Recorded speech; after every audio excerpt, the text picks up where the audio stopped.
वाई परिसरात चोरटे पुन्हा सक्रिय. दुचाकीची चोरी तर बंगल्यांची कुलपे तोडून चोरीचा प्रयत्न.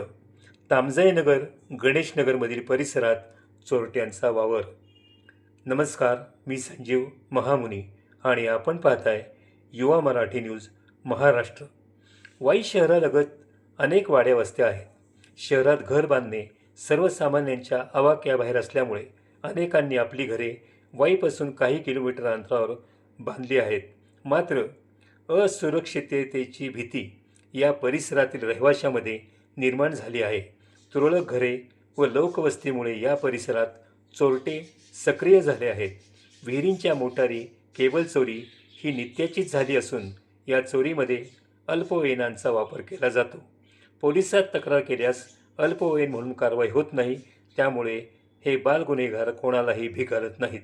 अशा बाल गुन्हेगारांसाठी बालसुधारगृहांची सोय शासनाने केली आहे, याचा विसर पोलीस प्रशासनाला पडला आहे की काय, अशी विचारणा रहिवासी व्यक्त करीत आहेत. त्यामुळे या बाल गुन्हेगारांचे रूपांतर मोठ्या गुन्हेगारीत होते. वाई शहरापासून 2 ते 3 किलोमीटर अंतरावर तामजाईनगर शेजारी गणेशनगर कालव्यालगत सिद्धनाथवाडी वाई येथील गणपतराव खरात हे सदर ठिकाणी त्यांच्या नव्या घरी नेहमीप्रमाणे सकाळी 10 वाजता देवपूजेसाठी आले असता त्यांना त्यांच्या घराचा दरवाजा अर्धवट उघडलेला दिसला. दुसऱ्या शेजारील खोलीचे कुलूपही काढले होते.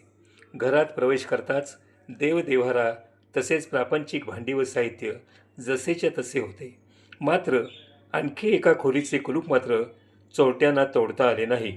दागदागिने रोख रक्कम नसल्याने चोरट्यांनी काढता पाय घेतला.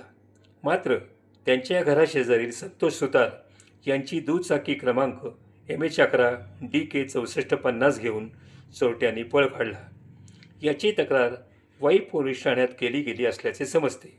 विहिरी तसेच परिसरातील पंपांच्या केबल चोरीचे प्रमाणही नेहमीचेच डोकेदुखी झाले आहे.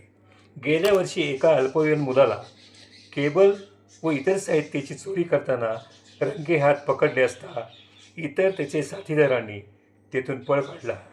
सदर मुलाला वाई पोलीस ठाण्यात आणले असता अल्पवयीन म्हणून त्याला सोडून देण्यात आले. बाल गुन्हेगार म्हणून पोलिसांनी त्याची रवानगी बालसुधारगृहात केली असती तर या प्रकाराला आळा बसला असता, अशी परिसरात चर्चा सुरू आहे.